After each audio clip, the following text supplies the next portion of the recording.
আসসালামু আলাইকুম রহমতুল্লাহি ওয়া বারাকাতুহু।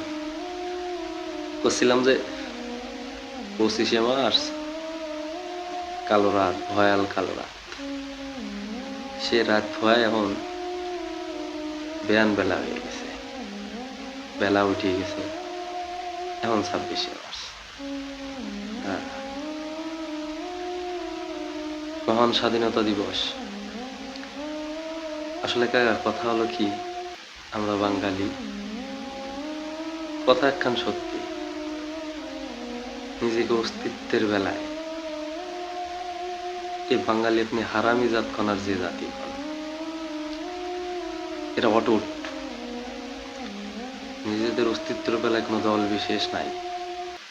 কিন্তু একটা কথা মনে রেখেন, তৎকালীন আমলে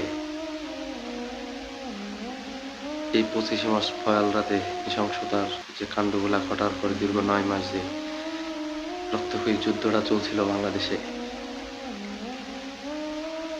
তো সেই সময় যারা মানে ইসলামিক বেশ ধরে নৃশংসতার সাথে সাহায্য করছিল, বিভিন্ন বাড়িতে সুন্দরী মহিলা, মেয়ে, কারো মা, কারো বোন, কারো বউ, তাকে উঠায় নিতে সাহায্য করছিল।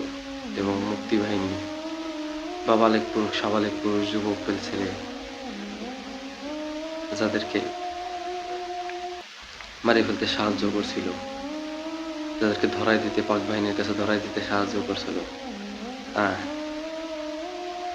সে সময় আমাদের দেশের বর্তমানে যারা উচ্চ স্বরে কথা পায়, তাকে উদ্দেশ্যে একটা কথা কই। এই বাঙালি সেই নৃশংস হত্যাকাণ্ডের দিনগুলা ভুলে নাই। এবং আপনারা যে এই হত্যাকাণ্ডের সাহায্যে ছিলেন, এই মুক্তিযোদ্ধার বিপক্ষে ছিলেন, ভাষা আন্দোলনের পক্ষে ছিলেন, এবং পরবর্তী বেলায় আপনারা তা ভুলও স্বীকার করছেন যে আপনারা ভাষা আন্দোলন করে ভুল করছেন। এবং বর্তমানে যে অঙ্গ সংগঠনের যেসব লোকজন আছে, তাদের যে চেষ্টা যে 71 মুছে ফেললি আমাকে কেউ রাজাকার করে না, এটা জিনিস সুন্দরভাবে মনে রাখেন যে বাঙালি অস্তিত্বের বেলায় আপোষহীন। আপনাকে ঠিক ভুলে গেছে, আপনারা রাজাকার ছিলেন, ভুলে যায়নি, এটি আবার ভুলে যে গেছে, এটিও আবার মিথ্যা কথা। মনে ঠিকই আছে, কিন্তু আপনাকে কিন্তু বাঙালি আপন করে নিয়েছে। আপনারা সংসদে যাচ্ছেন, জাতীয় সঙ্গীত মানতেছেন না, বাংলাদেশ মানতেছেন না, বাংলা ভাষা মানতেছেন না, ডাইরেক্টলি না ইনডাইরেক্টলি মানতেছেন না। তো সেই ক্ষেত্রে এটা মনে রাখেন যে আপনাকে যেহেতু মাইনে নিচ্ছে বাঙালি, আপনারা 30 লক্ষ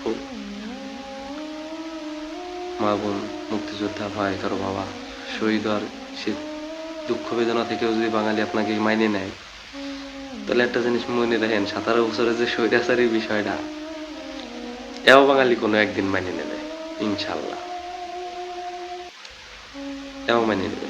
কত লোক মারছে, 200-500, 30 লক্ষ মা বোন শহীদ হয়েছিল, তাই বলি আপনাকে কাছে টেনে নিয়েছে, আপনাকে এই দেশে থাকতে দিচ্ছে, আপনারা এই দেশে সেই রাজাকারের সেই জামাতে ইসলামের স্লোগান দিয়ে দেখছেন, তাই বাঙালি সহ্য করতেছে।